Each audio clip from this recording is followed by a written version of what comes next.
You have just been invaded by Sega TV! Welcome to the Sega Guys podcast, where we take you on a tour through Sega's golden age. I'm Dan the Mega Driver, and I'm accompanied by the Sega Rally to my Sonic 2. It's James the SEGAHolic. Mate, how you doing? How's everything? Hey, I'm knackered. At the time of recording, we're 5 weeks away from number 3 arriving, so we're getting closer, mate, getting closer. But aye, just good to get back behind the mic. It's been a while. It's been too long, actually, so just good to kind of take a break and talk about some Sega. Talk about some the Sega Rally. There we go. See, we pick up the Sega Rally Plus there. And it's good, mate. I'm just looking forward to this one. Yeah. How about yourself? Yeah. All right, mate. It's when the kids get older, it's harder in different ways. That's it, mate. And the thing is, that's the one thing that I've learned as well. Like, obviously, is like you hear people saying, like, "Oh, this stage is so hard," and it gets easier. Then you get to that stage and you go, "Oh, this stage is the hardest, but it will get easier." It never gets easier, mate. No, there's a nice bit in the middle when they're all kind of primary school. When they're primary school age, that's the perfect age. Because as soon as they hit puberty, it's just a nightmare. But yeah, this is our reprieve. This is our break. That's it, mate. This is our therapy. Yeah, exactly. But yeah, you got yourselves a few pickups, haven't you? A few Japanese games. Aye, just from Tom Thumb. I know we're kind of pushed for time on this episode, so I'll fire through them. So it's Sega Rally Plus, Fighters Mega Mix. Virtua Fighter Remix, sorry. Next one is Fighters Mega Mix. Virtua Cop 2. Dead or Alive. House of the Dead. See the Checkpoint with Mike's TT Superbike. Sega Touring Car. And we have Sonic R. Obviously, and people on YouTube should check out the recent video. Yes, thank you. And Azel. Panzer Dragoon RPG, otherwise known as Panzer Dragoon Saga. Yes, it's all in Japanese, but I can never afford to buy back the PAL version, so I still want to own a copy of this magnificent piece of software, so that's the most cost-effective way to do it. So I'm going to have to correct you though, mate. It's not all in Japanese. Some of it is in Panzerese, the that's right, language mate. Invented for the game. So, I mean, it's all foreign to us, but yeah, I think in the CGI cutscenes, it's Panzerese. That's right. In game, it's Japanese. Well, it got to the first screen, the bit where it says "the one who controls Edge. What is your name?" It's just like a kanji keyboard, and I'm like, straight away. It's like, can you just Roman option in there? Because usually there is. There's like kanji and kakatana and then somewhere down the bottom. I'm gonna try and fumble my way through it just to play it on disc by using like an AI translator, just like having like the phone set up, one of these little kind of voice to text kind of things or voice to voice translation things, and see if I can play it on disc again. But the final pickup, mate, is not. We were SEGAGuys show through some Transformers, so he's empty, but it's not just a box. Empty. No more. Weep Grana, weep Ninnyban. Checked Smith's on the off chance, and Studio Series 86 Megatron was in stock for home delivery. So yeah, he transforms into a tank because of the whole legal kind of stuff about guns these days, but in terms of G1 bot mode, I don't think there's been a more accurate representation of Megatron. So it's got a big face, fantastic face. So he's very good, very chuffed with having that. So goes very well with the MD-005 Premium Optimus Prime Studio Series 86 KO that I've got. So they're my two favourites now. Very chuffed. Yeah, to get I've got that. I finally assembled my Lego Soundwave. He's on the shelf now, grappling with Lego Optimus. I've got my 5 Optimus Primes on the shelves now. That's Managed it. to find an old. I've met the Sega Lord X standard. That's it, mate. Although I'm not That's sure it. what this little one is that I found in the loft. It's very weird. But anyway, mate. Moving In this, on. moving on. Let's move from the Transformers onto Sega, and I think it's this one, mate. It's like it's almost bringing it all the way back to that core. It's when we're saying we're going to talk some Sega, we're going to talk about Sega in the broader sense now, aren't we? Because I think it's one of these things that we talk about. Sega Saturn magazine. We talk about individual games or series, get programmers, composers, music, etc. But I think one thing, and this is probably broad enough that it's not so much a case of for our usual fans, although I think our usual viewers, listeners will obviously hopefully enjoy this because we're talking about things, touching on topics that I'm sure that you can hopefully that resonate with you, that you've experienced yourself. But part of me thinks maybe this discussion is a little bit more for those that aren't massive Sega fans. Those that grew up. Someone could be 25 years old and they're still younger than when the Dreamcast got discontinued. So it's astounding that Sega have been out of the business for that long. And they'll look at things like now and they look at Sega and like, well, they're just another company. They're not as big as Namco Bandai are now. They're about the level, maybe a bit lower than Square Enix. They're not as big as Capcom. What's the big deal with Sega? And I think it's one of these things, isn't it? It's trying to relay our experiences and our thoughts and why we love this company. And yeah, I've got a few little talking points to maybe guide us through, but it's probably going to be as it always is, mate, off the cuff discussion, raw and uncut, as it always is with us too. That's it, mate. We just bullet points and just go for it. But it was kind of it's sort of is it My Life in Retro that did that kind of video a few weeks ago, talking about the fact about there's a generation of gamers now that essentially we've lapsed. Like you said, with Dreamcast being discontinued longer than like 25-year-olds. Like these are adults, working, paying their bills, their mortgage, all this kind of stuff. These are grown ups. I know no kids or teenagers. This is adults we're talking about, and they they won't. All they've got to go on is what content creators and YouTube and Wikipedia and various websites or forum archives tell them. And that's what we've always kind of wanted to do on here, is kind of share like what was it like, try and give an insight into just how magical it was to grow up with this company, because there's a certain feeling around the Sega of old that nobody, not even Sega themselves, have managed to recapture. And I feel like their systems are just like these time capsules of emotion for those of us that lived it.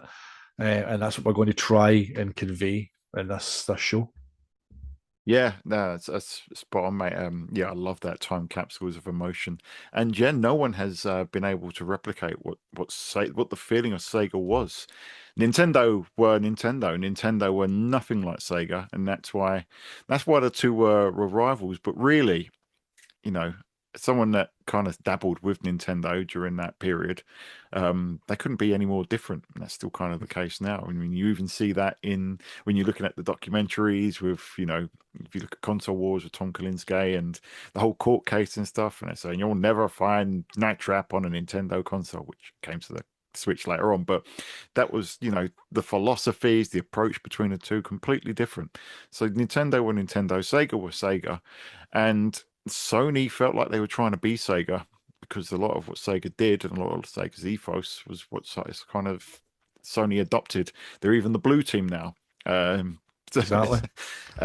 But yeah, then they weren't Sega, they were Sony, and Sega's kind of lost sight of what they were. And yeah, it's Sega were, and it's beyond the consoles as well, because we're going far back into something that's kind of an idea that's very niche or archaic or pretty much dead in some cases, is the arcade, which is where Sega originated.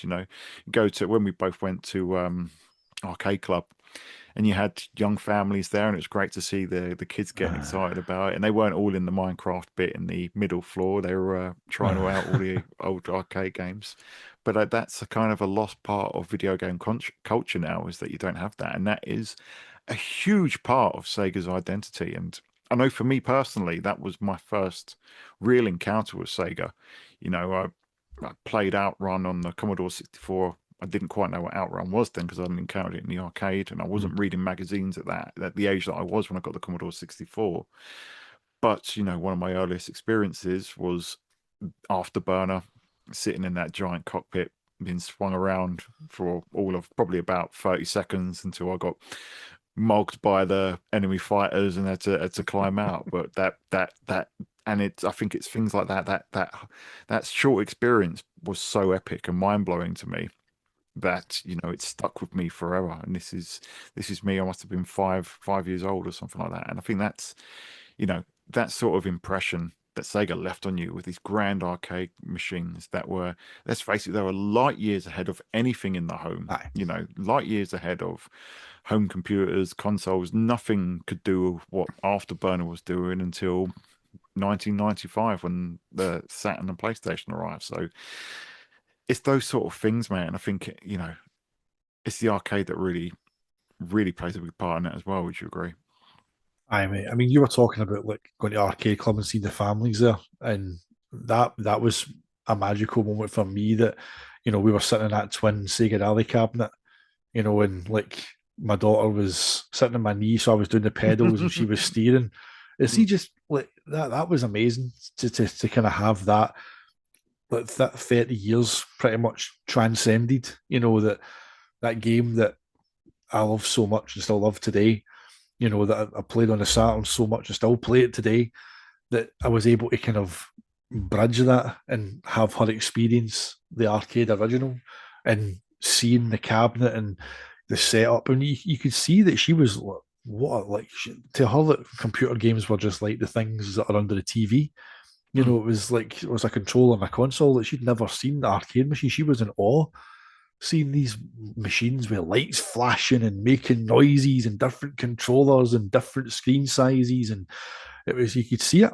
It's phenomenal. And an arcade club is amazing. I can't wait to go back because we were like kids in a candy shop, you know. But you're talking about that. That's where you kind of Sega came to the fore with you, was the arcade, and it was the same for me. I was the same. I played like Sega games on like home computers, like I talked about the Smash Pack or the Atari ST Power Pack, or what the hell it was called. They had like Elite's port of Space Harrier and you know ports of Outrun and you know Afterburner, but there was a Sega logo on there, but it was kind of muted. It wasn't as big as like the US Gold or Elite logos. Yeah. Can I just stop you there, though? Because I think I know where you're probably going to move on to here, but I think it's worth touching on the fact that these ports were a big deal because they were big Sega games. You know, even though the ports weren't great, even though they weren't done by Sega, you know, some on the C64 were pretty good, some not so much, and the same on the ST, the Amiga, and the Spectrum. But that's part of the appeal, isn't it? That's part of it. It was Sega were that big in terms of their arcade influence that it was a real like boon to get the license to do those ports, wasn't it? Aye, that's the thing. It's like we've spoken before about like Street Fighter 2, how everybody had to have a copy of Street Fighter 2. It didn't matter how powerful your machine was. You know, it could have been a Mighty Tiger Electronic machines or a Spectrum or a C64. Didn't matter what it was. Like some people who had access to Street Fighter 2 in some way, they had to have it. And again, it was pretty similar with these Sega games. They were so like viewed as ahead of their time. They were so cutting edge that even to get a version of that game, you know, because I think that's lost as well. It's like people talk about arcade perfect, and not even so much now because arcade ports are long gone. But you know, gamers went to such a point that like arcade perfect doesn't exist anymore. But back then, it was like to get any kind of version of a game as technologies went on, technology was able to replicate the arcade, and Dreamcast obviously matched it with Naomi, but there was a point, a window where just getting a version of a game, like I talk about Livia Sega Touring Car there, like it's compromised as hell on Saturn, and the Japanese version is still the best way to play it. If you to mitigate the frame drops are still there, they're not as bad as the PAL version, but like after going to booths and seeing Sega touring car, playing Sega touring car, hearing Sega touring car, hearing that music, blaring out those speakers, built into that big bucket seat behind you. Two big fuck off subwoofer speakers sitting right there, mate, with so high booming out like that. You could not miss it. See, to just be able to take a version of that home, it's like, and that's very much what these earlier ports were as well. You had a version of these games that you were able to play in the home over and over and over and over again. Didn't have to put money into a machine. You had a version. So, you know, I was the same. It was my kind of experience of the real Sega was in the arcade whenever I was obviously exposed to Virtua Fighter and booths, and like the rest was history, mate. That was just the big deluxe cabinet with a sit down with a bench and a big long control, the big two joystick set out panel and a big rear projection screen. It was like, oh my word.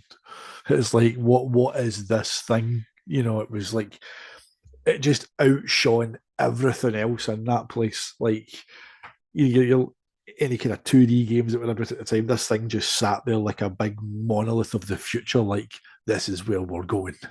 Put your pound in and try and get past Jeffrey for about 3 months. But aye, mate. So that's what it is. You're right. It was like just to get any version of these cutting edge arcade games in the home was a triumph. You know what I mean? And it was a gateway for a lot of people. Yeah, it really was. And the thing was, Sega were, you talk about Virtua Fighter, and as we said so many times, and there's a reason why that game resonates so strongly with both of us, is because it's such it brought the industry forward so much. And I don't think people will really understand the fact that before Virtua Fighter you hadn't seen 3D characters move so obviously you got the big moon jumps, but that it was Virtua Fighter that all of a sudden it was like you had Virtua Racing. You had Starblade before that. You had Virtua Racing, which is like, oh, okay. And you had Star Fox. And then you had Virtua Fighter. And it was the Virtua Fighter bit where everyone's like, whoa. And then it was just like 3D, yeah, 3D, everything's got to be 3D. Everything's got to be 3D. Everything's got to be 3D. But it was always, that's just one game. Sega did that the whole time. One thing that's quite understated, I think, is the fact that people say, yeah, Nintendo saved the gaming industry. Well, Nintendo saved Nintendo. Nintendo, were really good at marketing the NES in America, and were doing great with the Famicom. Obviously, it's a massive thing in Japan, but that was in the home. In the arcades, they were pretty much on life support, but they were being, brought back up by the occasional big hit, and the big hit was Sega's Hang On. Hang On was a massive hit for arcades, and you had Space Harrier, Outrun, and every single one of those games, with the sprite scaling, pseudo 3D, and that was early 3D before polygons were a thing. The actual smooth sprite scaling. And then even before that, you had games like Buck Rogers in the arcade. Obviously, that's before my time, but Sega were renowned for being just trailblazers in terms of arcade technology, in terms of how games would look and play and feel. And you can, their influence is far and wide, creating genres effectively with the likes of Space Harrier and Virtua Fighter, or bringing kind of increased fidelity to the driving game, or essentially inventing the driving game with Outrun.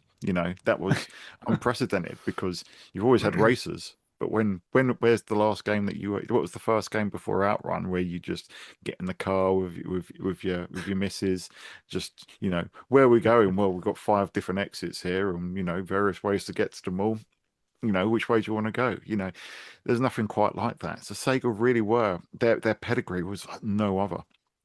And that was reflected in, you didn't have kind of arcade magazines, but the home computer magazines. It'd be like, oh, yes, Outrun on the Commodore 64. We've played it. It's amazing. Well, it's not really. It's a shadow of the arcade, but, that's why they were so celebrated. And that kind of seeped into the allure of the consoles, because as we've said so many times, is Sega's objective was bring the arcade home.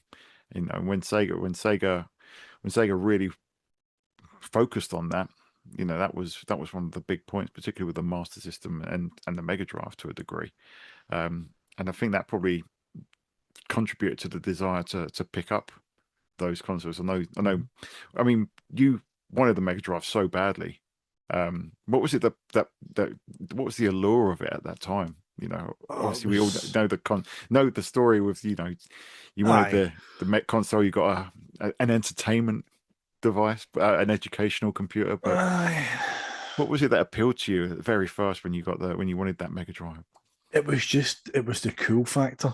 It was Sonic. It was just, honestly, and even just now, like thinking back to it, I still can feel it. It's like everybody who was kind of like cool in school, they had one as well, you know. So it was like all your mates had one, you know, with a couple of mates that were still on like C64s and Spectrums. They were kind of coming up with a lot of people on Amigas, but it was a good collection of them. I had one had a Super Nintendo, one had a PC as well, who thought it was amazing that they had FIFA on it, and like had took great delight in telling everybody, I've got FIFA on the PC and it's better than the Mega Drive version. But no, mate, it really wasn't. But no, it was just, you had that whole culture. You had like the whole Games Master thing, you know what I mean? So you tapped into that. You were turning it on. Was it a Thursday night that was on at 6 o'clock or 6:30? It was on Tuesday or Thursday night, Channel 4. Oh man, honestly. But like, you would live for like that day. Just if they turned around and said the challenge was like Sonic, you know, just to get a glimpse of that on the TV, and at the same time Street Fighter 2 as well, you know, kind of as you're moving through the years to see like, any kind of glimpse of Street Fighter 2. But it was just something about the machine, like you seen at the shops, it just looked so futuristic. The black with the gold 16-bit embossed on the top, and you know, those razor sharp lines, a big circle in the top with the cartridge slot, just everything about it just looked proper, like just a premium futuristic console. And as I say, the thing that obviously was a downfall reason why I was taking down the home computer route was because, you know, the cost of games. It was, my family must have viewed it that for the cost of one Mega Drive game, you could go to the bars and get like probably 40 odd Amiga games, or 3 copies of Rise of the Robots. Aye, mate, that's that exactly. You know, all 14 discs.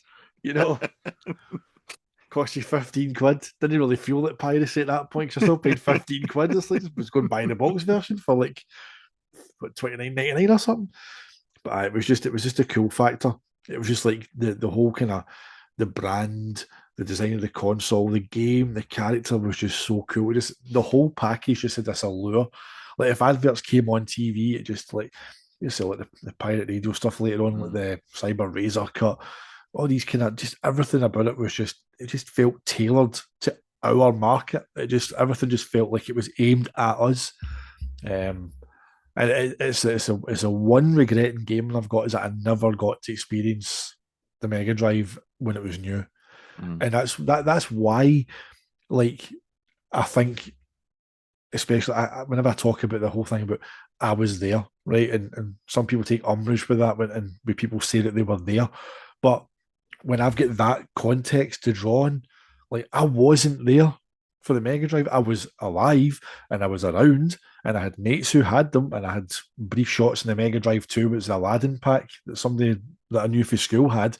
But it was, and like Sam's cousin Ronnie, he had Street Fighter 2 on the Mega Drive 2 with the 2 6-button controllers, but I wasn't in that ecosystem. I wasn't reading the magazines every week like you, or every month like you, where various magazines, whether it was CVG, Mean Machine Sega, Sega Magazine, all these, like Sega Power. I wasn't in that ecosystem. I wasn't looking forward to games. I wasn't reading about games that were coming up.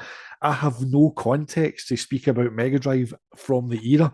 All I can go on is what my eyes have seen, like, since, you know, going forward and looking back, like getting another drive and having access to the library and going back and playing these games that I'd heard about but never got a chance to play. So that's why whenever I say, you know, when it comes to the Saturn and Dreamcast, and I talk about these memories, and I'm proud to say that I was with Saturn from day one until day end and beyond. I've got the context that I can speak about these things, but when it comes to the Mega Drive, I don't have the kind of the emotions and the experience and the memories that you or Retro Martin or, you know, Tom or any of these guys have got. So I think it's the one regret I've got. I never got to experience Mega Drive as an Yeah, owner in its prime. but the thing is, you've talked about the allure of the cool factor, and I'm glad you did because I've just got the image on my notes there. But you were there and you were cognizant of it all going on around you, and I think Mm. just because you weren't actually playing the games at the time, in your own home, you were playing one of your friends, you were aware of what was going on. There was a Aye. whole culture around Sega, wasn't there? And Oh, aye. Sega was they were the cool computer game maker, weren't they? Obviously, everything was computer games, but Nintendo was kind of like kids games. And that's how it was marketed in America as a kid's toy. Obviously, Mm. not something that we were really aware of over here. Over here, No. it was just they make this, what was previously a Mattel, and now it was like a kiddie's toy. It's got Mario, which is really great, but Sega were the cool ones, and that was all tied in with their adults. They were aiming kind of at that older market. I mean, a lot of that was down to kind of Mastertronic and Virgin when they bought Mastertronic, the way that Mm. they marketed it. And they really went in hard to kind of get the leg up on Nintendo in especially in the UK. But yeah, Sega culture was everywhere, as you say. The Cyber Razor cut adverts, and you'd be like everything would feature Sega. If you're sitting there and it'd be like you'd be watching a Comet advert that'd pop onto telly. It'd be, "Come to Comet, we've got the new game zone. Come and test drive Sonic the Hedgehog 2." That's right. And everything was Sega focused. And for a little while, and I had the Commodore 64, which was obviously a bit long in the tooth by then, and had mates that had a bit later a Super Nintendo, but all anyone was talking about was the Mega Drive. Whether you had it or not, it was. And that's the thing that I think of people is kind of lost on kind of gamers today. People talk about PlayStation, Xbox, Steam. There's all these different platforms, but Sega were ubiquitous in the gaming conversation. They were on Games World. They were on Bad Influence. It's no coincidence that they kind of kicked off when Sega were really ramping up. Mm. Games like magazines like Mean Machines, that really started kicking up. Because that was all concerned with the new consoles, and that really started when the Mega Drive started gaining traction. I think in '89, I think when it was launched in the US, because they were really import focused at the time. So a lot of the kind of the console culture in the UK came from the rise of Sega, and I think I don't think you could say that it's entirely down to Sega because Nintendo were around too, but Sega were dominant in the conversation, weren't they? Aye. The only time I remember Nintendo like coming to the fore in terms of being like a presence that I seen and remember was Street Fighter 2's pack. And I Yeah. remember the advert, Super Nintendo with Street Fighter 2, it's unbeatable. I remember that. And but I don't remember like adverts for like Donkey Kong Country or Super Mario All Star. None of that kind of resonates. Whether there was adverts, I would imagine there would have been, because I'm pretty sure there was a Donkey Kong Country pack was on not for the Yeah, I SNES, think but there was. I can't remember the not. Donkey Kong Country. There was an advert for it. But my favorite Super Nintendo adverts were the ones with Rick Mail in because Aye. Rick. I don't know if you remember those.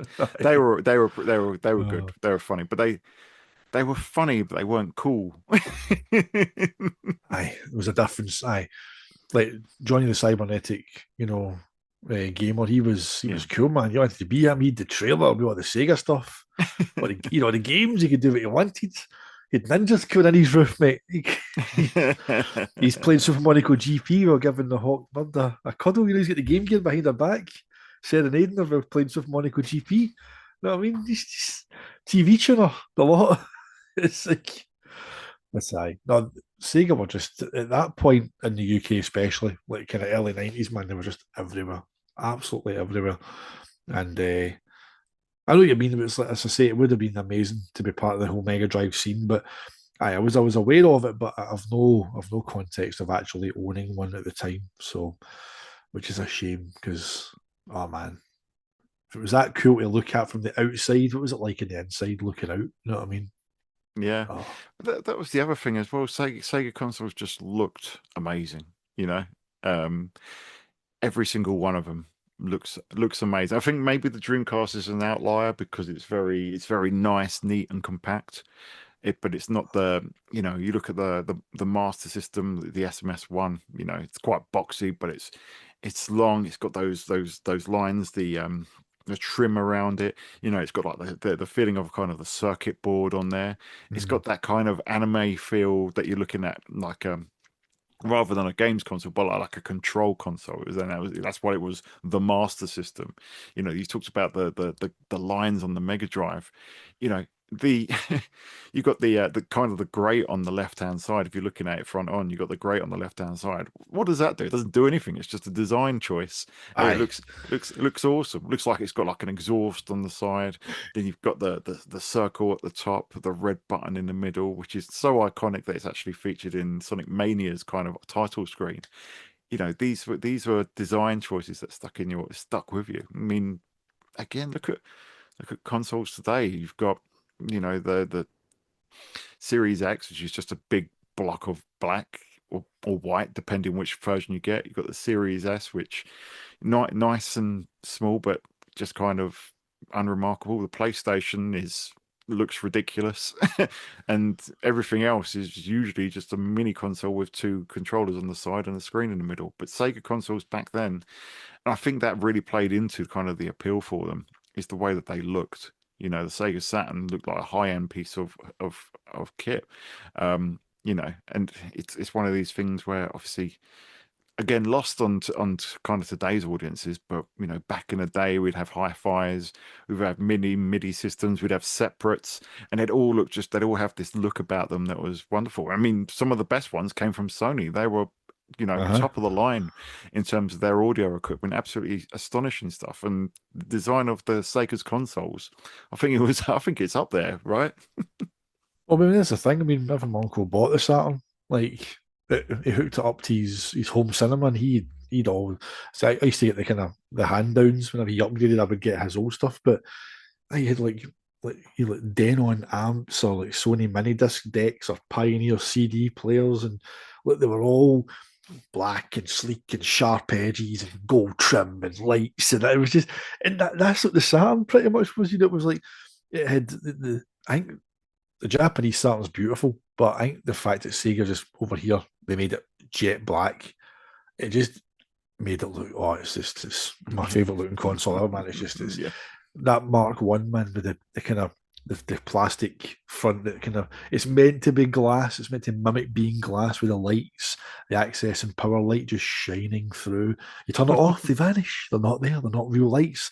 They're under the surface, mate. And then those lovely oval buttons tilted at an angle. Just Yeah. oh, what about a kit, man? Yeah, absolutely. I mean, even kind of their arcades, like you got to look at that stuff like the Astro City, who's an astounding piece of equipment. But yeah, the consoles, yeah, I think the Saturn is kind of peak design, followed by the Mega Drive. And I think the other thing about hardware is, we talked about Mega Drive and we'll talk about Saturn, but they weren't. Sega were kind of doing everything. They were everywhere, whether it was the Mega CD. You had their names on Tiger Hardtails. They had the Sega lock on. Mm. Do you remember that? That was the old laser tag for the home. It wasn't really that great, but it was. And I think they Jeez, marketed it man. as a zillion set in Brazil. But they really were everywhere, and there was, God, how many Sega magazines were there over here? There was Mean Machine, Sega Pro, Sega Sega put Power. a lot of meals on a lot of journalist tables back in the Yeah. 90s, you know. But see, you're talking about the hardware as well, and that's something else that's like, obviously we've moved, as we said, beyond the kind of arcade era. So like technology now, gaming consoles now, they're just like essentially PCs and different Mm. bespoke plastic boxes. But Sega did something different. Sega's whole ethos, when them being based in the arcade, was to make hardware for the home that was a scaled down version of what was the latest in the arcade at the time.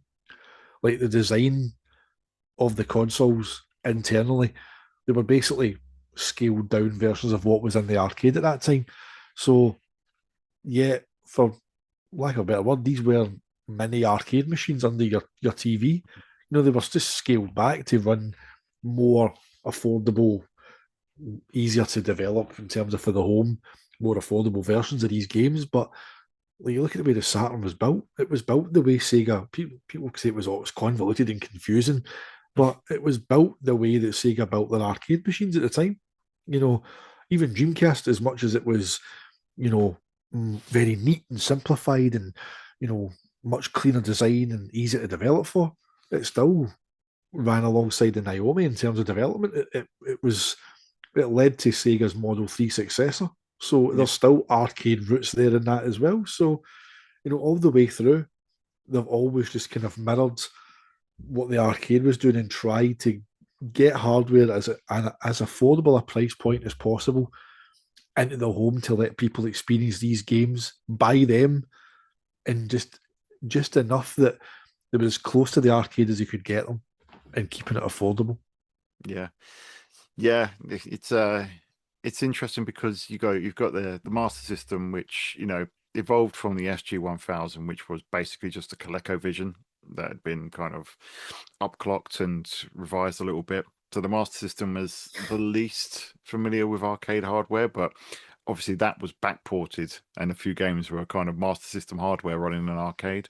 The same was done with the Mega Drive. Mega Drive was kind of a descendant from the Sega 16 board, and then, as you know, they had they put the Mega Drive into the arcade in various ways. They had a board, Megatech, but they also had the Mega Play. Megatech, which you did a great Yeah.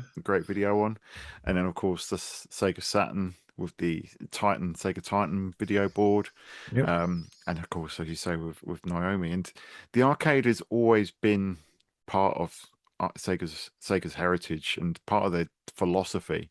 And that comes down to the hardware. It comes down to the fact that their arcade games themselves were kind of blockbusters. They were what were allowing the industry to surge forward.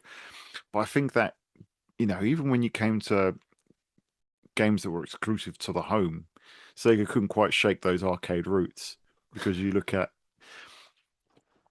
kind of, even on the Mega Drive, it was like, all right, well, at the time we were launching the Mega Drive, but everyone and their mums had Space Harrier and Thunderblade and Golden Axe ported to them, but so let's get Golden Axe 2 and Super Thunderblade and Space Harrier 2. But they're all just basically just arcade games but made for the home. And even Sonic the Hedgehog is, to my mind, especially the early first two games, they're kind of arcade games, because even though they haven't strictly got arcade rules, they are massive quick bursts of fun. Yep. They're not overly long. You're not going to sit there for, days trying to get through however many levels are in Super Mario. It's like 4 times 8. It's 32 stages. There's hardly anywhere near that many in Sonic the Hedgehog. It's, one button, simple, and you just blast through, and I think that it's that arcade philosophy that I think is a big part of the appeal and big part of why we like them. We'll probably start talking about the games a little bit more, but that's probably a big part of why we love them, and maybe also a bit why the appeal of Sega hasn't kind of transcended, the times that they from which they were really in prominence, because arcade gaming in general has, died down an awful lot. Yeah. I mean, even games that are strictly arcade games like Street Fighter 6 is a fantastic game that channels the ethos of the arcade into it. But you've got your arcade mode, but then its main mode is kind of its online mode, and then also its main single player mode is a huge quest mode. So it's not strictly an arcade game in the sense that Street Fighter 2, 3, and to an extent 4 were. It's a different era now, and I do wonder if that's a little bit of a reason why Sega isn't as in the conversation as much, especially their older stuff. Whereas Nintendo had Mario, which always had legs, it had Zelda, it had Metroid, which was a big sprawling adventure as well. Whereas Sega were still quick arcade hits even on the console. You look at what arcades just now, and they've been reduced to like bowling alley or like shopping centre. Like, how many times do you need to go into an arcade or see arcade machines, amusement machines at the cinema or the bowling or something, and that fucking bloody Mario Kart games there? Mate, we went to Gran Canaria and there was a was it August last year, and there was a wee amusement. It was all in all these kind of hotels in the Canaries. There's always a bit that's got like an air hockey machine and a couple of games like the claw machine, the claw with the Toy Story, and then you know a bloody Mario Kart game was there, mate. I'm like, I can't escape this thing. It's at the bowling over at the Odeon Cinema at the Key. It's it's at Braehead. It's at bloody Silverburn shops. I'm like, this thing's everywhere, and it's like younger people, younger gamers who see these things now. I think they view them as is pretty similar to like an air hockey machine or a slot machine to get Yeah, a wee toy. They don't see them as like for us, Sega games in the arcade were like a glimpse of the future. It was like they were games that you could never imagine having in your home. Like they were always like you look at the Scud Race in '96. Like yeah. what you played in '96, you're like, my God, man, I've just got Sega Rally in my Saturn at the start of the year, and I'm seeing this the same year. It was just like, whereas now, like, there's no need for arcades to exist, sadly, because I think that was the whole point of arcades that they were experiences that visually, in terms of audio, in terms of control input, you couldn't find anything comparable in the home. Whereas Yeah. for us walking into the arcade and seeing a new SEGA game, it was like, oh, like, I remember the first time I walked out of booth and I seen Ferrari F355 challenge, and it was a deluxe cabinet with the three screens, and I was like, this is unbelievable. You get in and like the steering wheels, get the leather and the Ferrari big yellow logo in the middle, and the gear sticks at the big silver kind of knob on it, and you're like, the buttons for the assists of the greens and red, the greens and blues are all lit up, flashing at you, and it's like, and then you sit in, and even watching the attract mode, it's like that's just side windows, like the crazy bastards, man. They've got a screen for each window. It was like it was unreal, and then also you put your pound in and you hit start, and you get the same sound effect you do on the Dreamcast, that vroom, vroom, vroom, oh, but it vibrates through the seat. You're like, oh my God, this is like an experience. And as brilliant as the Dreamcast version is to play, also you cannot replicate that cabinet. That was an experience you could only get in the arcade. So even though you were still getting, you know, the reason why it works well in the Dreamcast is because the arcade version used an Naomi board for each screen. Yeah. So it was a multi-board, an Naomi multi-board game, but Dreamcast only had to do out the window. Yeah. So that's why it's still the best way to play it in terms of port-wise, if you want to play it in the home. But I just played that in the arcade. Just even the way the machine looked, this big red and black monolithic, shiny Ferrari logos over it, and they're like, just inviting you in, come play. I'm new. Give me your cash. You know, make it to the second checkpoint because you didn't realise you had to turn the assists on or off. Like, Jesus. But there's just nothing like that to draw you in. There was nothing to sell you on the dream. I think that's what arcades did, especially Sega machines. They sold you on the dream of what was to come for this company. Like you knew there was a next gen Sega console. Like whenever you were getting in and like you were seeing stuff like maybe like House of the Dead 2, or you know, you were seeing like the in between Saturn and Dreamcast kind of games coming over, and you knew that these were games that were going to come onto the next gen Sega system, and that was exciting. Like in the Mega Drive days, you would have had your magazines and Sega Saturn magazine as well. We were looking forward to new games through screenshots, grainy little screenshots on like paper. But it was the arcade where we got to see the visual representation of what was to come, and that was exciting.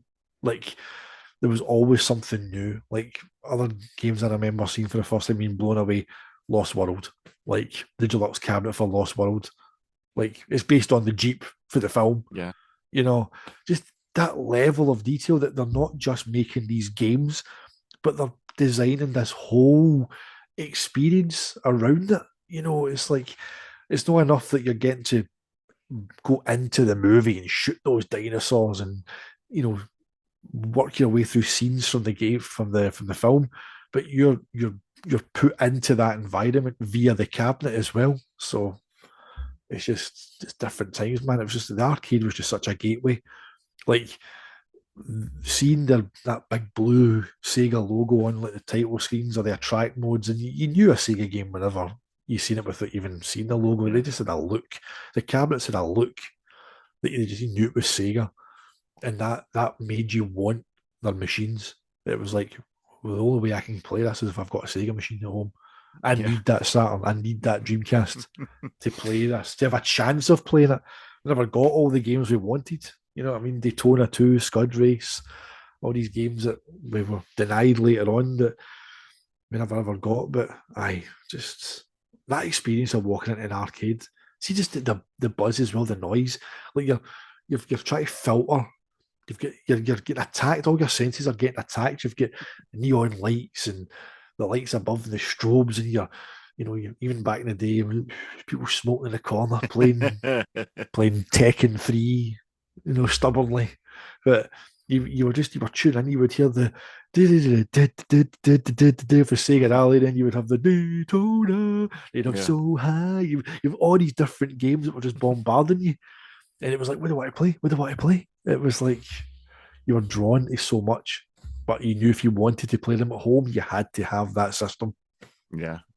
Yeah, and I played that Floria 355 challenge in the Trocadero when it was Sega World in London, and Oh, mate. it was the free screen one, and there was nothing like it. And it's common now to have multi-monitor displays, and people link up their graphics cards. So I mean, I've got two displays in my setup, and people set it up like that. And I think maybe was it Gran Turismo 4? You had to have four PlayStations and four screens and four copies of the game or something. But that was Gran Turismo 4 was years after Ferrari 355. That was spearheading it. And yeah, one thing is the experiences that Sega did were quite unlike any other. And Namco tried. They tried, bless them, the foot pedal with Time Crisis, and they did the Ridge Racer with the Mazda MX-5, which was just a full-size MX-5 against a big screen, which is impressive, but it lacks a little bit of the imagination. Sega seems to just come out with these crazy ways to really just immerse you in the game. And I think it's fun, something as what you were saying just now about they were your preview of what was to come. And it may seem quaint to people, when they look at stuff in the modern day, like Virtua Fighter 3, Scud Race. They're 30 years old this year, those two games. And they may see like, well, these visuals aren't even that impressive. But if you look at what was the most impressive game of 1996 was Super Mario 64 in the home. But you compare that to what you're seeing in Virtua Fighter 3, what you were seeing in Scud Race, there was nothing that looked as good as those games. And you can trace that all the way back to, to your Outruns, your Afterburners, your Galaxy Forces. All of that was unlike anything else. And that, to an extent, that carried over to the consoles as well, because every time that Sega came out, it was a big, oh, look at me. I mean, it talks about the Mega Drive with the allure of that already, and the image. Part of that, people like to rag on Altered Beast, but part of the appeal of that was these giant sprites Yep. transforming into beasts, hitting other giant things on screen. You fight a giant demon that turns into a tree at the end of the first stage. It's and obviously there's all the scaling in the arcade version that's lost in the Mega Drive one, but by the same token, the Mega Drive version for its time, 1989, it was a stunning looking game, regardless of what you think of how it played. It was a game that really sold people on the idea that this was like what was before the Mega Drive. Well, in the West, we have to put the PC Engine to the side because didn't even release over here. But over here, compared to to your home computers, to the Master System, to the NES, it was a quantum leap. There was Right. nothing else quite like it. Um, the Sega Saturn unfortunately suffered a little bit because of the PlayStation launching alongside it. And obviously we know that story. But even then, there was people talking about the fact that, with that small window that the Sega Saturn had in their part of the UK, the Saturn was all anyone was talking about for a little while because it was this brand new console, had just got ahead of the PlayStation. And both you and I, we were completely besotted with our Sega Saturns. Obviously, when you saw that console, for the first time when your uncle held you back and hitting the start button and playing, and you're hearing that chime, and it's like the arcade is in the home. Same for me. And I played demos of stuff like Destruction Derby and Wipeout and stuff. But when I played, when I saw Sega Rally, when I saw Virtua Fighter 2, again, regardless of what I thought about Sega Rally at the time, in my ignorance at that point, I thought this is the look that I want my games to have. I love that look. And I think that's, there's various pieces there. There's the way the game's played, and there's the way that they looked as well. And even when Sega games may not have been the most attractive, and I think it's something we touched on before, when there's technically better looking games out there, Mhm. there's still something about the Sega feel. I'd much rather play Daytona USA than Ridge Racer, because even though it runs letterboxed on the Power Saturn, 20 frames per second, huge bits of scenery clipping in. There's something about the look of that game that I just absolutely adore, and that all ties into that Sega identity. I don't know if you feel the same. Aye. I mean, just thinking back there to whenever I first played the bootleg sampler, and I can still remember playing that Sega Rally demo.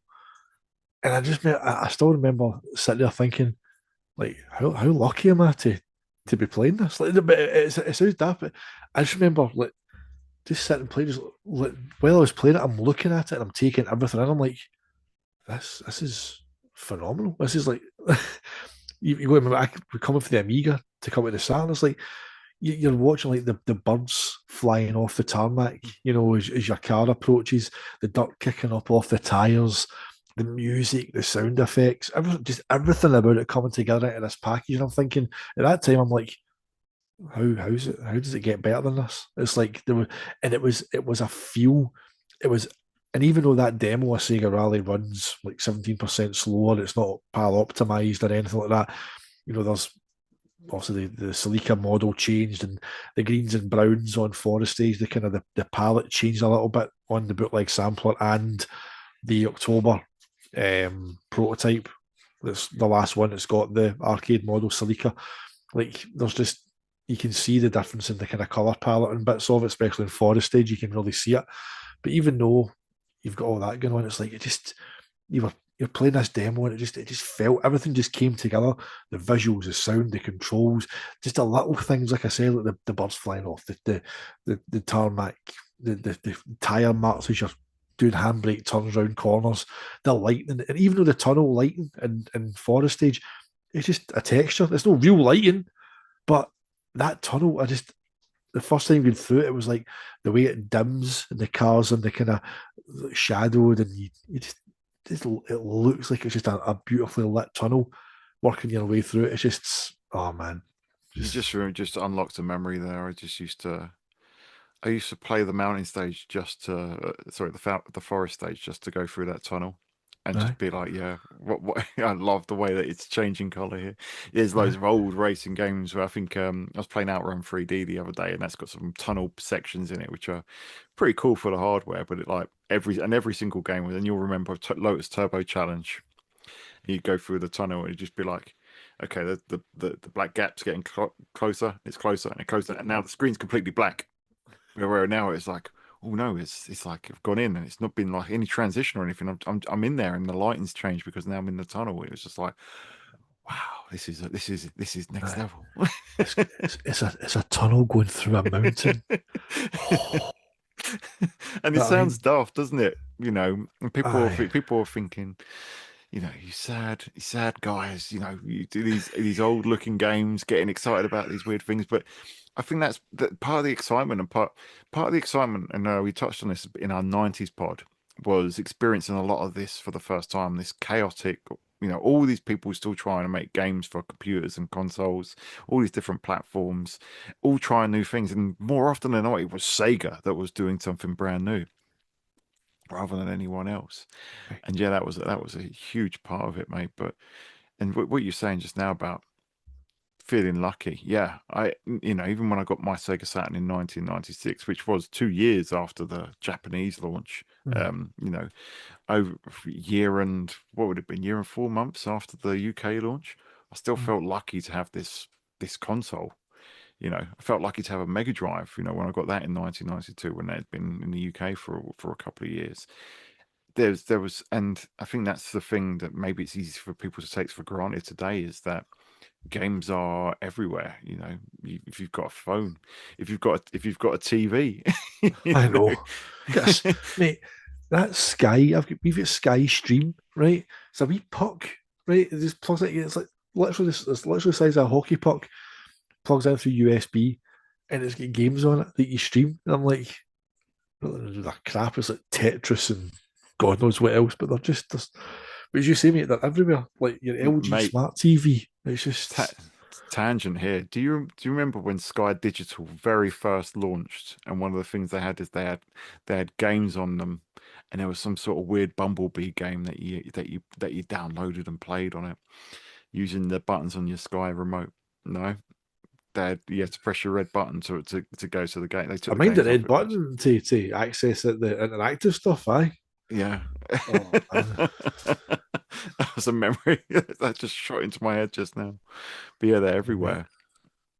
But yeah, it's like back then it was like you had to be selective and you had to choose. And they were the dominant brand in the UK, and they were for the very early 90s, like 91 to 94. They were the dominant brand in the US as well. Mm. It's it's crazy to think that they are where they are, where they got to at the end of the millennium, because there was a period when they were the biggest games company in the world, and they were fighting on multiple fronts.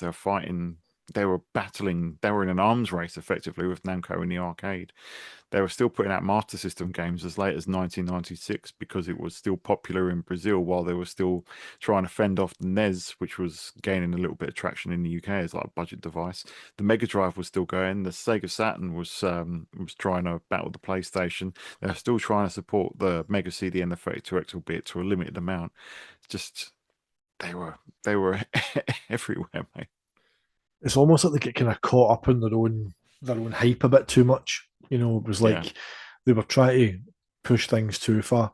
See if they'd actually just done what Nintendo did and just basically streamlined everything and stayed in their own lane. yeah, Just stuck to what they were really good at. That's what Nintendo have always done. They just stick to the tried and true. They don't deviate from it too much. They've got their tentpole franchises, and they regurgitate them every generation because they know that people are waiting in bated breath for a new Mario and a new Mario Kart and a new Zelda and a new Metroid, and it works. Fair play to them, it works. But I think keeps them going. Sega just tried. They just wanted to get to the future before everybody else. Everything they did like motion control, analog sticks, online gaming. They just tried to do everything before it was really ready for mainstream. That was the problem. Mm, But they didn't have the technology fully in place to carry out the ideas. yeah. They were always about 5 years ahead of where they should have been. The Well, they had technology they just didn't yeah. didn't they didn't marry the technology up. I think until the Dreamcast probably was never things started to slightly align a bit more. And even at that, it was still dial up, for online gaming. And it worked. Had the broadband adapter, I suppose, later on. But aye, it was just never quite. The technology was just never quite ready to support the idea. The public were never quite ready to embrace what Sega were offering, And even Microsoft fell out of that. You look at like Xbox One's review about Node, installing games, mandatory installs and online checks and all that kind of stuff, and people railed against it. And you look at it now, they've taken disk drives out of consoles. People happily accept it. You go online to check in from time to time, and Yeah. it's the technology at the time and the way people had their mindset for gaming didn't support that idea. But times changed, the technology caught up, people's needs and wants for gaming changed, and eventually the technology and the gaming outlook aligned, and it kind of paid off in it, well, to an extent. I don't know how much you'd argue it's paid off for Microsoft given where Xbox is just now, right enough, but Yeah. aye, it's Sega were they just spread themselves too thin, but at the same time, it was that craziness that was part of the allure of them. You know, it was like, you want to play Sega? Well, we've got a Sega for your budget. It's like, we've brought out the Sega Saturn, but you can still buy a Mega Drive. And if you want to play games on the go, there's still a Game Gear. And hey, we've still got Master System, but it's now Master System 2, your entry level model. Yeah, It's like you can get a Sega, whatever price range you want, you exactly. know. And that was that. And it was, I suppose, in that regard, it was good because, you know, you were giving people options of how to get into playing your games, but on the other hand, it spread them way too thin. You know, it confused consumers a bit as well. But no, man, just Yeah, crazy, crazy they wouldn't have company. it any But other way, nah, because they were chaotic. You know what you're saying just now. They could have just because Sega didn't even want to really make another Sonic game. Yuji Naka wanted to quit, and it's only because Al and Tom and and Mark Cerny brought them over to brought Yuji Naka and a team over to Sega America to make a sequel. That kind of really happened because when it got to the Saturn, they was all right. Well, we're not going to make a Sonic game. We're going to make Knights, and Sega never really have been that right. Well, we're going to make I mean, they are now with the Yakuza franchise and the Sonic franchise and Persona. That's their free. But that's essentially their Metroid, Mario, and Zelda is for 10 Yakuza, poles. Sonic, and Aye. and Persona. But back then, it was just like it was like a different wave of games every generation, and it's Sega's Sega's programmers, in my opinion, and I'm sure yours as well, are some of the best that there ever have been in the industry. You look at Oh, people like Mizuguchi, Yu Suzuki, Yuji Naka. These guys are if they're not Miyamoto level, they're very close. In fact, I think Yuji Naka is at least Miyamoto level. The fact that he's not mentioned in the same breath as him is criminal for what he mhm. did with the industry in his time between the 80s and the 90s. But if he never really made a sequel until we got to the Virtua Fighter series. But every game that he did was hang on, changed the way that motorcycle games were perceived. Outrun changed the way that driving games are perceived. Space Harrier, he basically invented the rail shooter. You look at stuff like God, what is it? Power Drift. Completely God, different aye, type man. of racing game.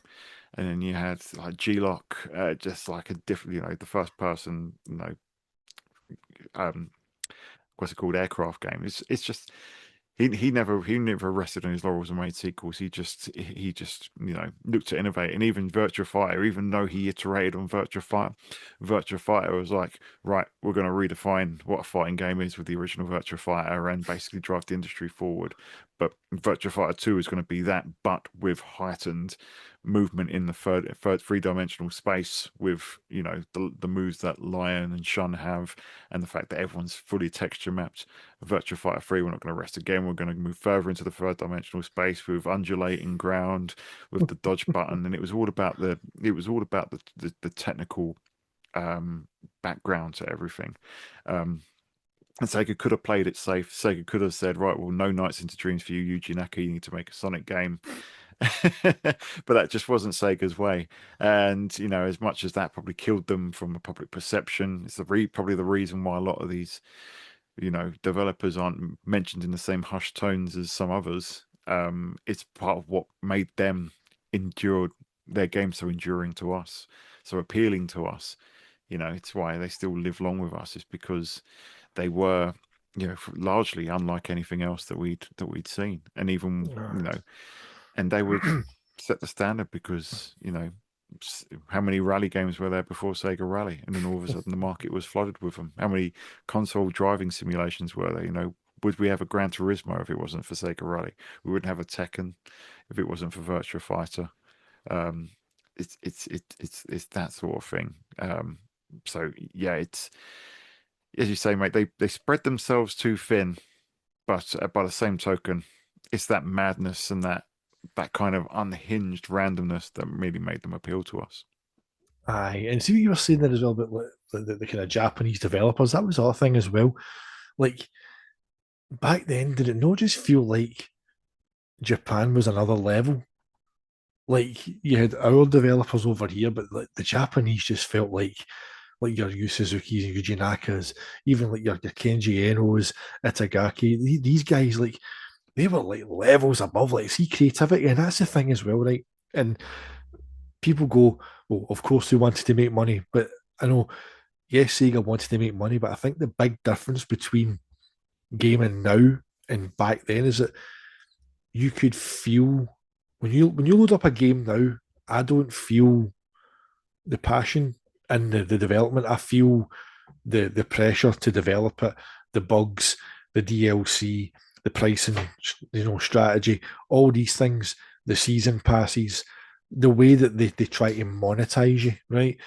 And I know that the gaming moved out of that model, and that's where they went. That's fine, but with Sega games, they weren't just a company that made games. Like they were games that were made by really creative people. Like they cared.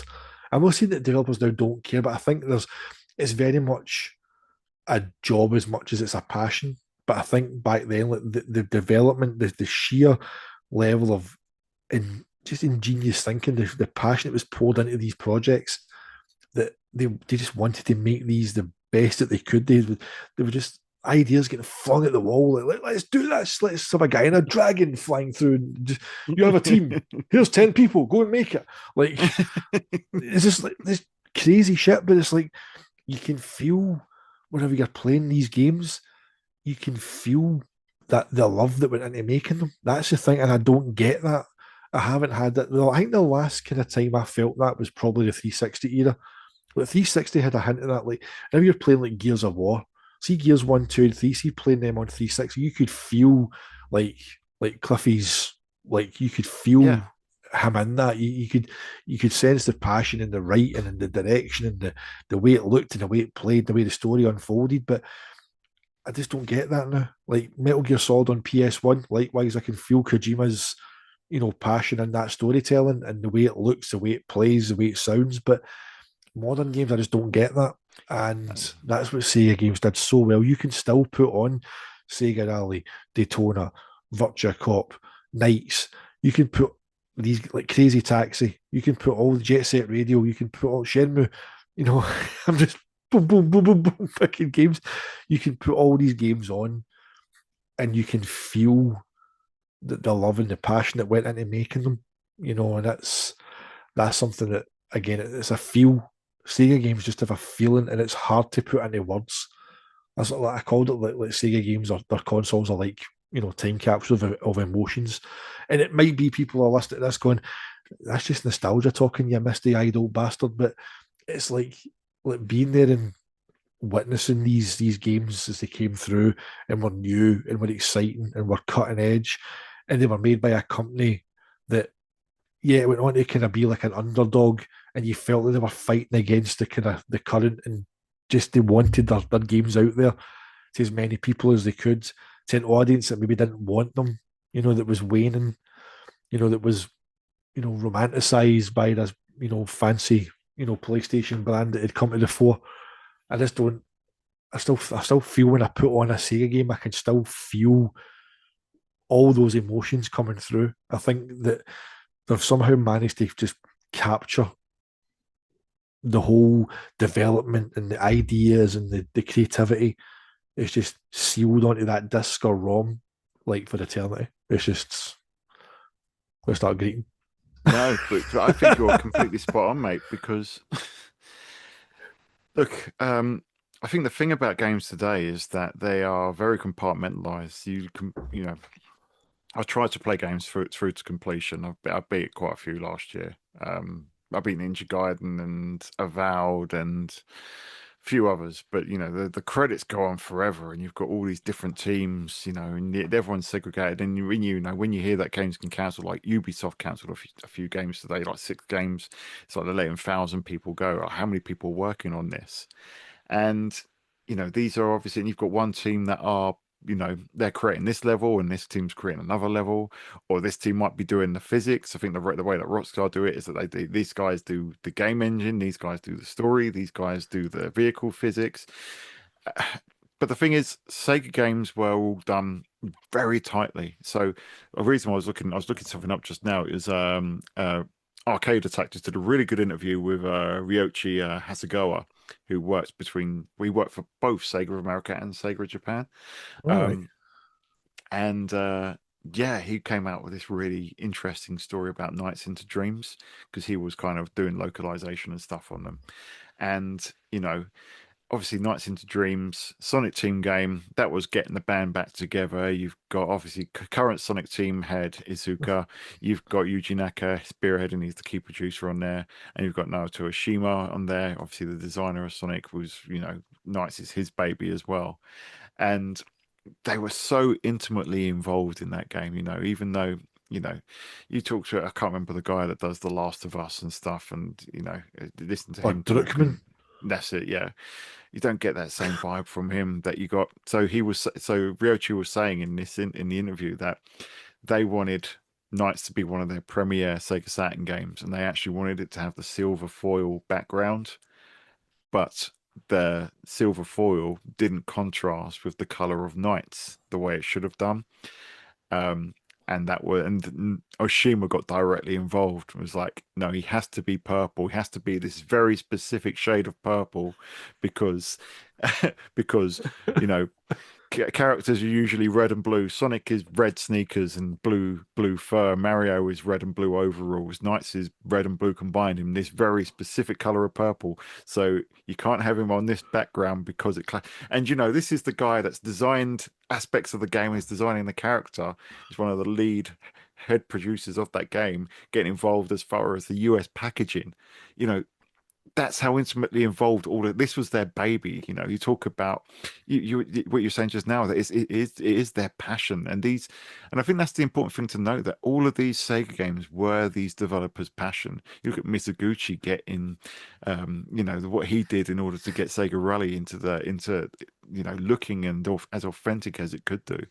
you know and I know it sounds like we've laughed before about them going on jollies. The Sonic team, they went off to, Machu Picchu and stuff like that to get pictures for Sonic Adventure, or AM2 went off to Daytona to Yu Suzuki hired a Ferrari to drive across America in.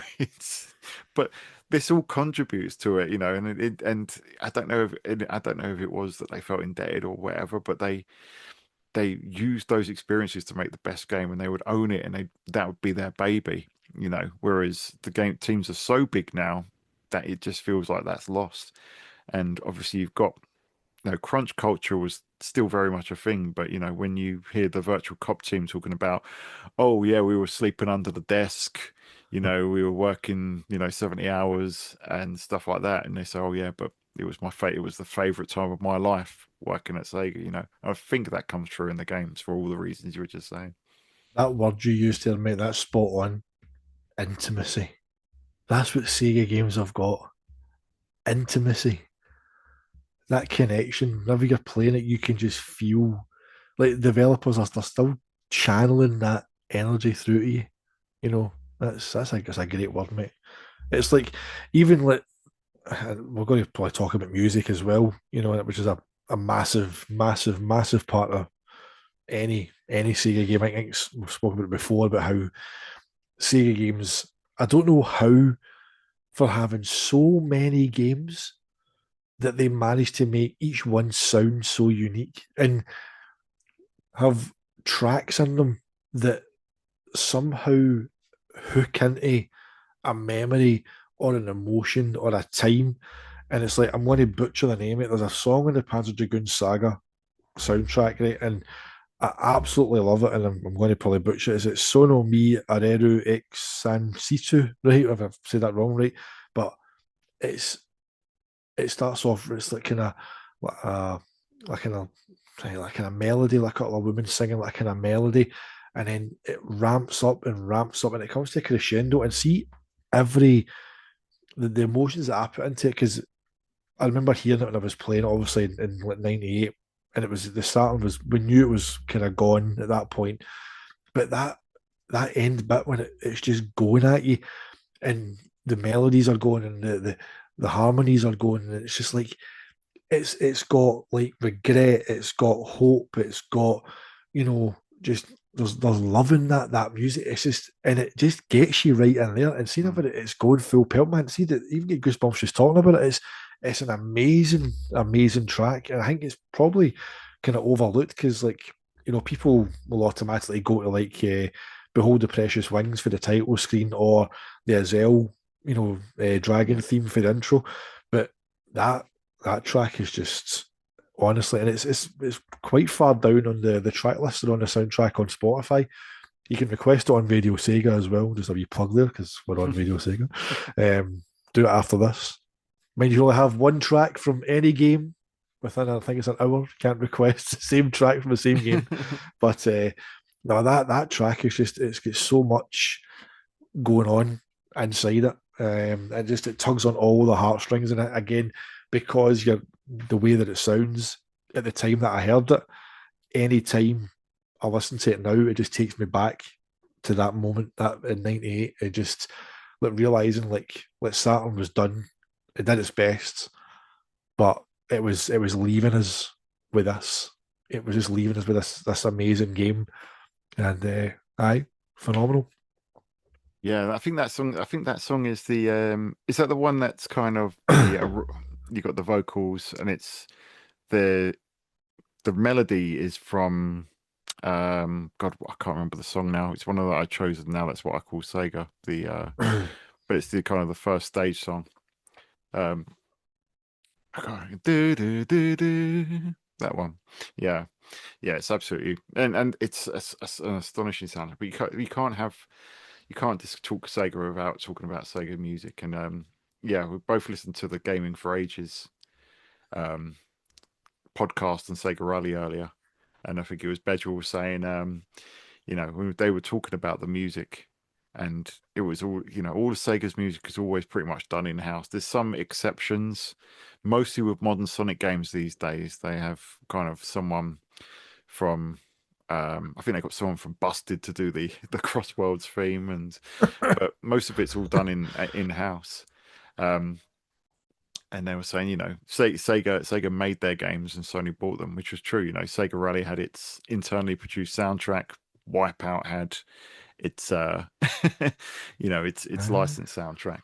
And it's still the case with Sony today, because that got me thinking. I was like, yeah, but Sony make really good games today, don't they? They've got massive internal studios. Surely they have their own composers. No, no, they get kind of film and TV composers like Bear McCreary does God of War. And Sega are still, even you know, their big games like Yakuza, Sonic, they still have their own internal sound teams. Atlas have their own internal sound team, and it's always been that way. And music has been such a key part of Sega. Stuff like the Space Harrier theme, you know, was so, you know, it's so iconic. That theme is really is kind of the spirit of Sega in one tune. You had Outrun with its selection of tracks, and that really, you know, put music at the heart of the whole experience there. You know, and then you look at stuff like Jet Set Radio, you know, the way that music factors into that, and those are kind of the more kind of where music takes center stage.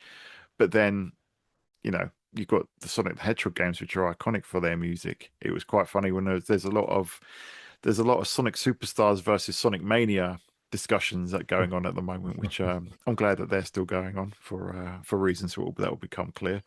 But someone was saying the Sonic Superstar soundtrack. Someone said it's there were people debating about whether it's good or bad, and someone said it's not bad. There's some good tracks on there, and someone said, yeah, it's not bad music, but this is a Sonic game, and we expect a certain degree of quality, which is They set they set the benchmark, didn't they? yeah, that's it. You know, Sega games have an expectation, and that's why obviously we've had musical themed podcasts. We've got you know, we factor music. Matter of fact, music always factors into whenever we're editing a video. It's an important part of that Sega identity. Oh, aye. As I said before, it's like there's just certain tracks that can take you back. It doesn't even need to be game music, mate. Like the Sega Flash, like from Yeah. Volume 4 onwards, mate. Oh, do do do do do do do. I just sit and listen to that. I just put that on like, yeah, just It's like I Happy was saying the place, other mate. day. I was the other day and obviously play Sega Rally a lot. And it's usually you put it in, boom, boom, boom. You don't need to go into the options, just straight into arcade mode, bang, select the car, and off you go. Get to the first time you mess up, you restart it, and you go until you get a good time. Maybe you have another run, rinse and repeat. But when the Sega Rally soundtrack recently came onto Spotify, and I listened to it all the way through, and I listened to the arcade soundtrack, which is not as good as the arranged Saturn Yeah. version, but when the menu music kicked in, and it just all of a sudden it was like that, in Ratatouille, where the food critic picks up that piece of ratatouille, eats it, and he's like transported back to when he's a kid. That's what I was like, because I spent so much time, when the kind of the options theme, it goes and all of a sudden it was like, God, I remember sitting there for ages, messing around with the settings, changing the car handling, going into the car tuning, saving all the different profiles of the different cars. Right, well, what am I setting? Should I set my tires to hard? Should I set them to soft? What if I do this and that? And ultimately today we just go in and we just take the stock car in the arcade mode and we just whiz around the track 4 times.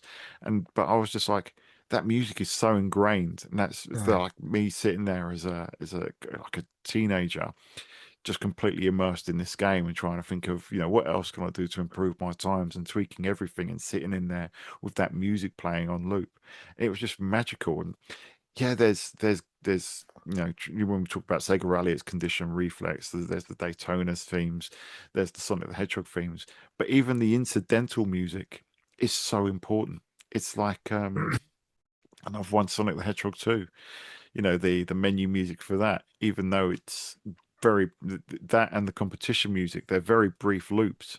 But I spent so much time in, the competition mode and the option screen, that they're ingrained in my head.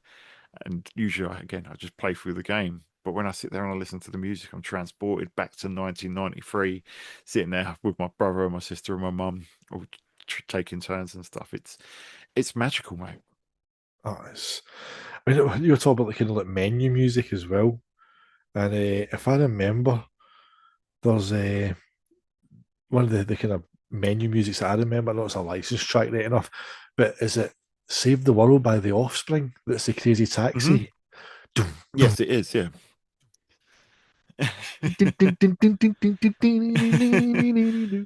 And it's even just I remember like sitting like again the old days when you had time to just sit and play games, and I would have that.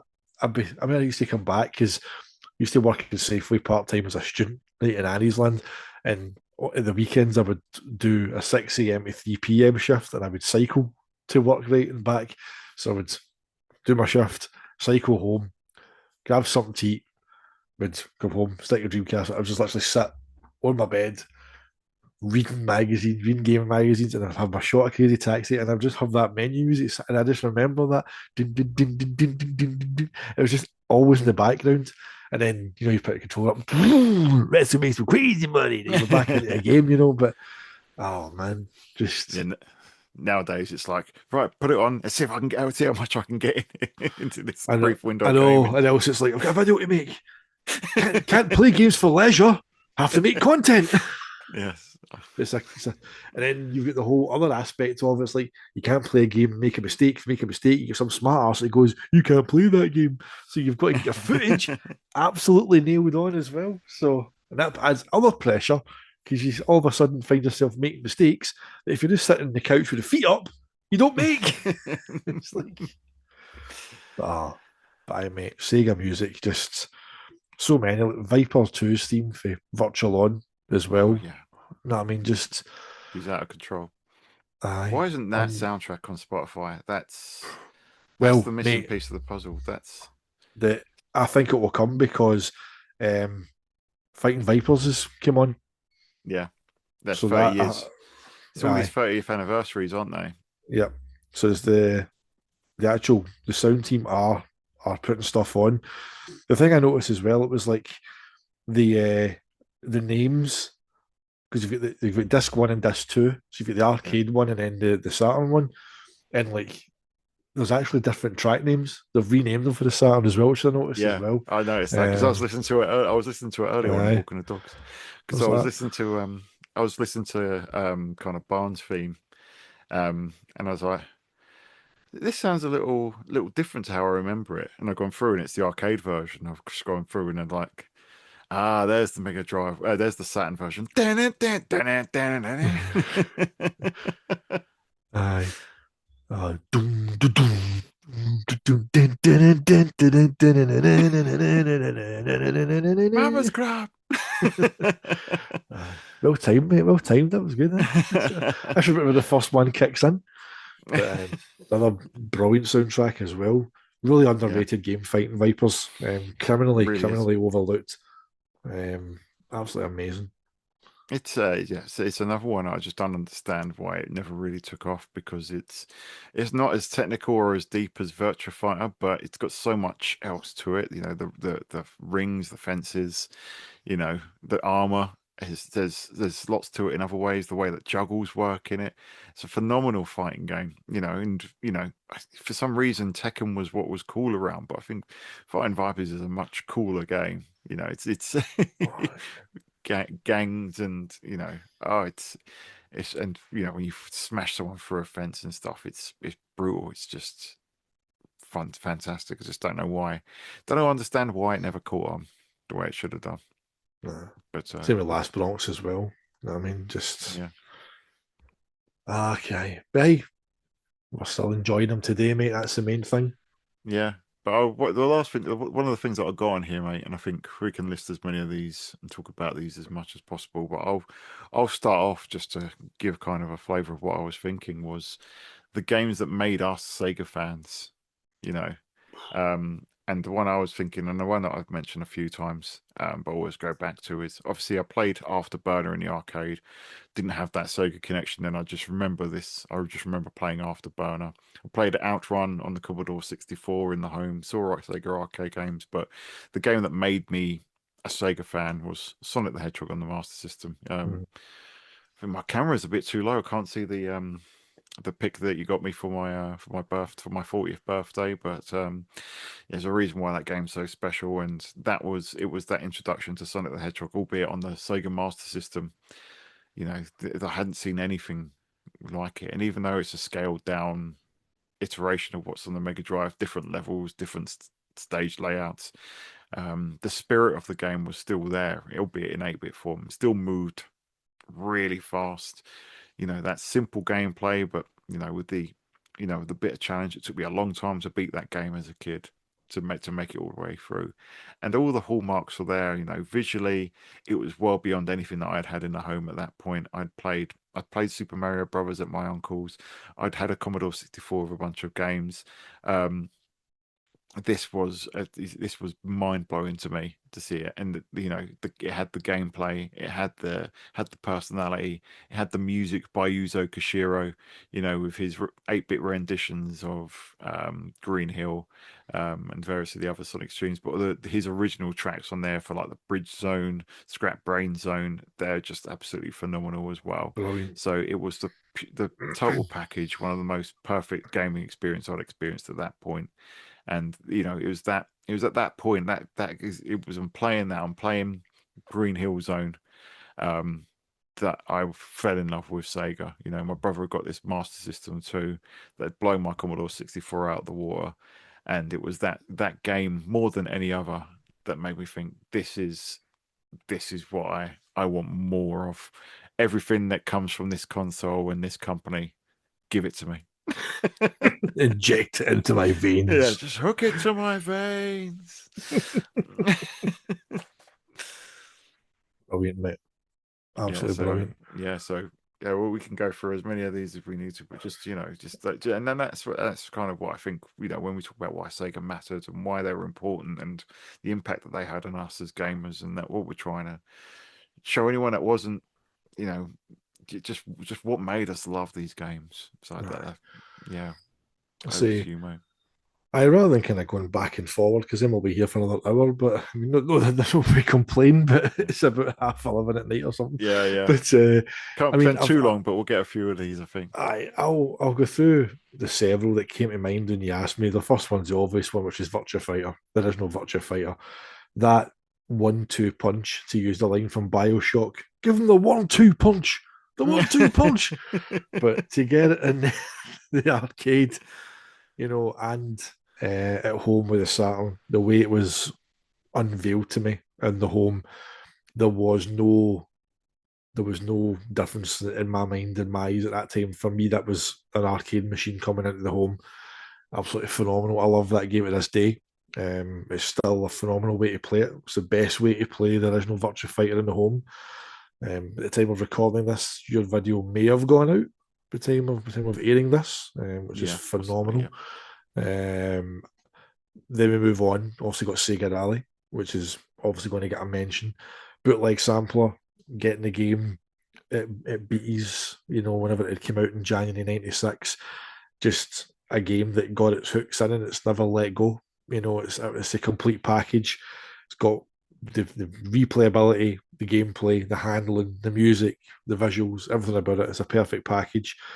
Panzer Dragoon, the original game as well, from playing again the demo that you sent away whenever you get your Saturn registered at launch, you get a demo that's sent through.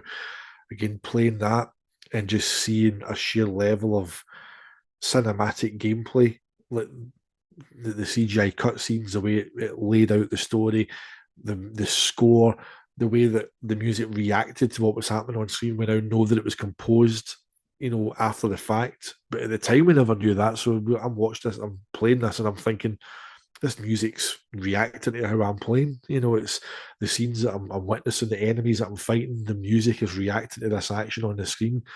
And then the last one that comes to mind is Virtua Cop 1. Again, just a game that's etched into my mind. Still prefer the first one to the second one. It's just got a look, a stylized visual look that just, the level design is phenomenal. The soundtrack's incredible. Seeing those reticles changing colour and just, the bosses, the charm, the pretty bold, aren't we? I'll take care of you myself.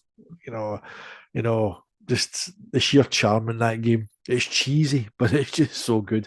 It captures the whole kind of buddy cop 90s vibe so well. And those 4 games, I think, made the greatest early impact on me. From being the kid who always wanted a proper Sega, to witnessing their cutting edge rebirth in the arcade in terms of taking industry forward through Virtua Fighter, getting that in the home, and then it just snowballed for there, just getting access to all these wonderful games through the Saturn. Watching Dreamcast get unveiled at New Challenge Conference, following it all the way through, importing one, then that bug hitting through import, going back and importing Saturn stuff from Japan at the time as well, which is why I'm buying Japanese Saturn games back, because I'm getting back what I lost, mate. It's all coming back. But no, it's people cynically call it, nostalgia. Some even arrogantly call it refusing to let go of your past. It's trying to relive your past. But these games, these systems, these experiences, just because we get older doesn't mean that we should just let go of them. Why should we let go of them? Why should we just discard them? Like, it's a ridiculous notion. Like, these are experiences that have come with us, that have stayed with us. If holding a copy of Sonic R or Virtua Fighter 2 or Sega Rally is what, just putting it in even if you played it on an ODE or putting the disc in your Saturn physically and looking through the manual as it loads, these are key memories and experiences. Just because you get older doesn't mean you need to give them up. So, it's just good games forever, mate. That's it, mate. It's no different to people who go back and watch classic movies or classic TV shows or listen to classic music. they also form bonds and memories and emotions with people. You know, there'll be music that reminds somebody of someone. There'll be a scene in a film that will remind somebody of a relative or a loved one or someone they've lost or something. So to dismiss video games because they're video games as if they're incapable of creating that bond, that link is just absolute arrogance. So, no, mate, it's Sega are in there, Yeah. and that's why we do this. It's why we love doing this. Yeah, absolutely, mate. Just wanted to run through a few of the games that made me a Sega fan. Let's hear them. Space Harrier. That was probably the other game that I was an eye opener on the Sega Master System. Just the huge sprites. Well, they weren't sprites; they were tiles.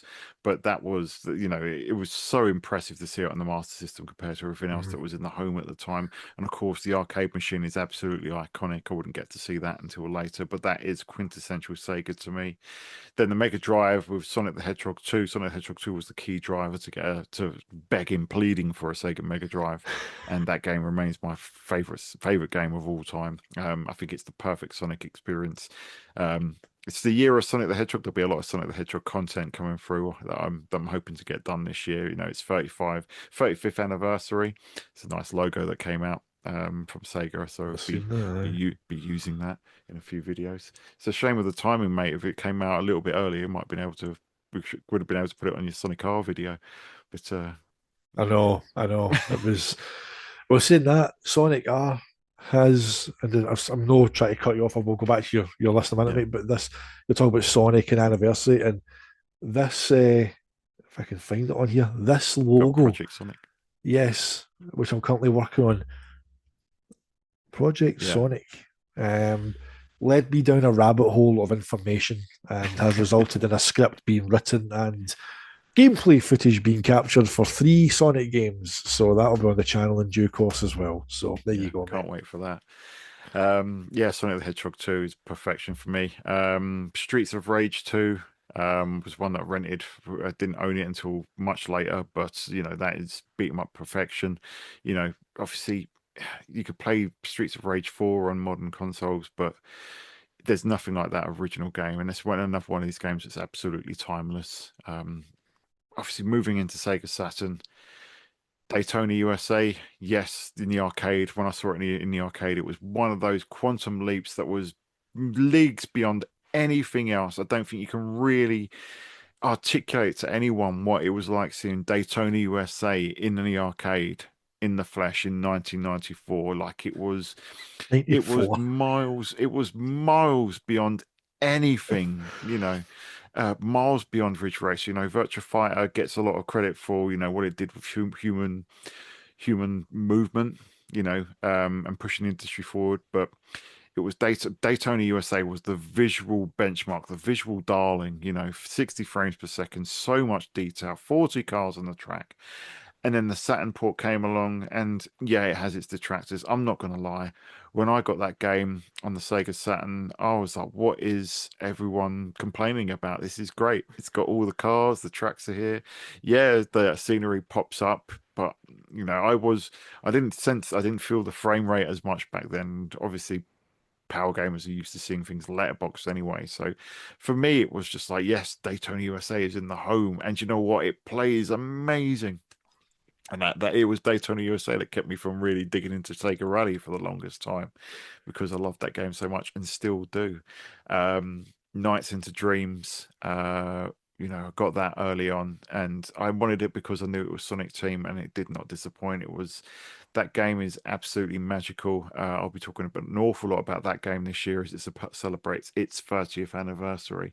But for me, it's one of the greatest games of all time and a pure arcade experience, despite what some may think the game is about. It really is an arcade score chasing game and a perfect one of that, wrapped up in a very beautiful presentation package.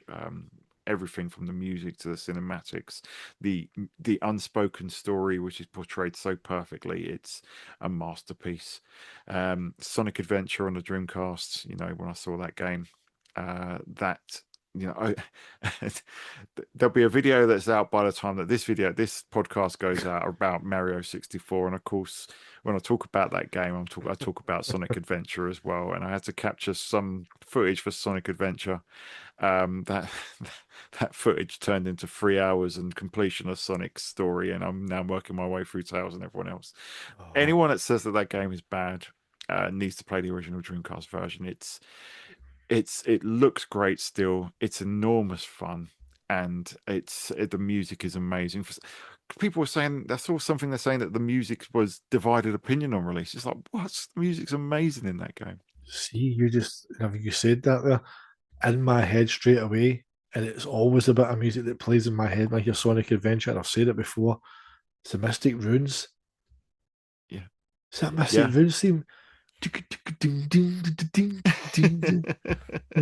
yeah, yeah, yeah, yeah. Oh man, running down those little wooden steps. Mm. You could just jump off the platform, but there's something cool about running down the steps, the wee wooden stairs for the train platform. Oh man, And the last game I'll shout out, or games, are the Shenmue games. Regardless of kind of the discourse that goes on around them at the moment, playing those felt like a quantum leap. And again, it's a case where they were so. You said yourself many times when we talked about this, that opening cutscene, the detail in them, the flowing robes, the eyes moving, the fish in the pond, that whole cinematic. There was absolutely nothing like it at that time. And then you got to go out into this open world, talk to everyone. Everyone had their own routines. It was just a living, breathing world to exist in with, you know, other people in there. It was incredible, and it was almost I look at it now, and it was the perfect swan song to end the Dreamcast and Sega's console journey, so to speak. It was the culmination of almost everything that Yu Suzuki had done. The fighting from Virtua Fighter, looking pushing new boundaries both visually and from a gameplay design perspective, but also had Space Harrier and Hang On arcade machines in there as well. A little bit of a forklift lift driving minigame. It's just an absolutely incredible game. So yeah, so that's I could go on forever and ever, mate. You were right. Maybe that's another episode. We go through the games that made us Sega fans, but that's a whistle stop tour that's of the big ones for me. that could be the games that made us. There you go. There you go. We'll keep that one in the back burner for later. There we go.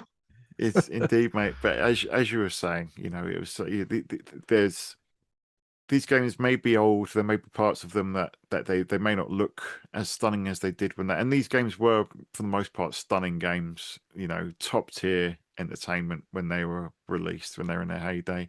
And that's kind of the hard thing to articulate is just how impressive these games were. They may look quaint and cute by today's standards, but they were real juggernauts They visually were. and in terms of gameplay back in the day. And sometimes, if you haven't enjoyed Sega, it's putting yourself back into that mindset of someone whose frame of reference was something like the original Super Mario Brothers on the NES, or the Ninja on the Commodore 64, or so that 8-bit gaming. Just imagine going from there to 16-bit gaming consoles, 32-bit consoles, to those arcades. And Sega really were a force unlike any other. And yeah, growing up with them, they just mattered. They were just such a big deal. And if it wasn't for Sega, and that's another discussion entirely, but if it wasn't for Sega, the industry just wouldn't be the way that it is now. And there wouldn't be any Sega guys. So Exactly, mate. We would be sitting here doing this, and the industry would be a far poorer place. Their reach and their influence has outstretched their console days and their arcade days considerably. But yeah, the ramifications of the decisions that they took are still being felt even today. absolutely, mate. Well put. So yeah, this has flown by, mate, as usual. But As always. yeah, but it's yeah, I'm looking forward to getting a bunch more of these recorded, mate, before baby number 3 arrives, before the So, young man pops in, and but yeah, it's been an absolute joy as it always is, mate. Hope our viewers and listeners have enjoyed it as well. Yes, absolutely. Hope you've enjoyed this trip down memory lane as misty-eyed old bastards. Yeah, hopefully we've articulated why growing up with Sega was such a pleasure. But yeah, hopefully you've enjoyed it. Share your own Sega memories, via the socials, in the comments below, in the Sega Guys Discord. It's very busy these days. I do try and pop in when I can. There's some great conversations going in there, and I do need to order my 32X Mega Drive label. Thank you, Kaiju Yes. Leviathan, for that. Yes. To get over my Sega Genesis one. But yeah, get into contact. Let us know your thoughts. Let us know your memories, and let us know what you want to hear more from us in future. And if you're watching on YouTube, give us a like and a subscribe, because that really helps the channel. And we've just gone past 16,000 subscribers. Yep. Wowzers, that's crazy. So thank you so much. And if you want to be extra mega, you can become a member with a bunch of awesome perks, and you can even get your name mentioned as a special thanks, as James is about to, for our Akira All Access members right now. Certainly, our Akira All Access members for today's show, we have G-Man, we have Stiff Peak, I Am Mikowski, Craig Williamson, Resident SD, P-Wall, Peter 007, Nick Tullock, Greg Matthews, Tom Fum, Kaiju Leviathan, David Owens, Drickas Zero, Pablo Play 98. We have Andy Mackey, who's rejoined us. We have a new member for the Akira All Access. We have Silver Spear 21. So welcome to the channel. And if I remember, he commented on one of our previous podcasts, and he said that it was Sega Lord X that introduced him to us. So always good. We've also got a couple of Sonic supporters who've joined us since we last spoke. Saturn 64 H6F and Lil Bob Sab. So thank you very much to all the members and subscribers for your continued support.